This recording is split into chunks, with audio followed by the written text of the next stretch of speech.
আগুনটা আগে তাড়াতাড়ি চলে যাবে। আমি আমি বুঝতে পারিনি। বাণীর সাহায্যে মৌলির জাল থেকে বের হতে পারলো অনিরুদ্ধ। আগুন লাগানোর পরিকল্পনাতেও সফল হলো না মৌলি। হ্যাঁ, এরকমই একটা দৃশ্য হতে চলেছে আজকের ওমর দরদিয়া ধারাবাহিকের এপিসোডে। শুরুতেই আমরা রায়ের বাড়ির দৃশ্য দেখতে পাই।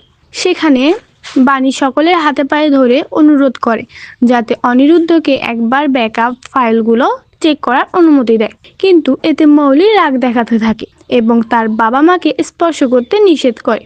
তখন ঈশানে মৌলিকে বকাবকি করতে থাকে এবং শিবনাথ রায়ের বোঝানোর চেষ্টা করে যাতে অনিরুদ্ধকে একবার সুযোগ দেওয়া হয়। এরপর শিবনাথ রায় অনিরুদ্ধকে শেষ একটা সুযোগ দেয় এবং কোম্পানির স্টোরে চেক করার অনুমতি দেয়। শিবনাথ রায়ের এরকম সিদ্ধান্তে মৌলি অনেক রেগে যায় এবং তার সাথে খারাপ আচরণ করতে শুরু করে। তখন নয়নতারা কোনো রকমে মৌলিকে শান্ত করে। অন্যদিকে অনিরুদ্ধ খেয়াল করে ঘড়িতে অল্প সময় বাকি আছে।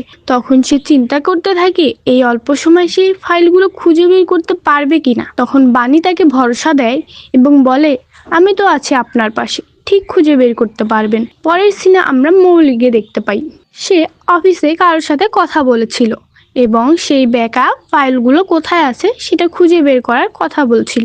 অন্যদিকে অনিরুদ্ধ এবং বাণী বিভিন্ন ধরনের স্টোরে গিয়ে সেই ফাইলগুলো খুঁজতে থাকে, কিন্তু কোথাও খুঁজে পায় না। এরই মধ্যে মৌলির কাছে খবর আসে যে ফাইলগুলো কোথায় আছে।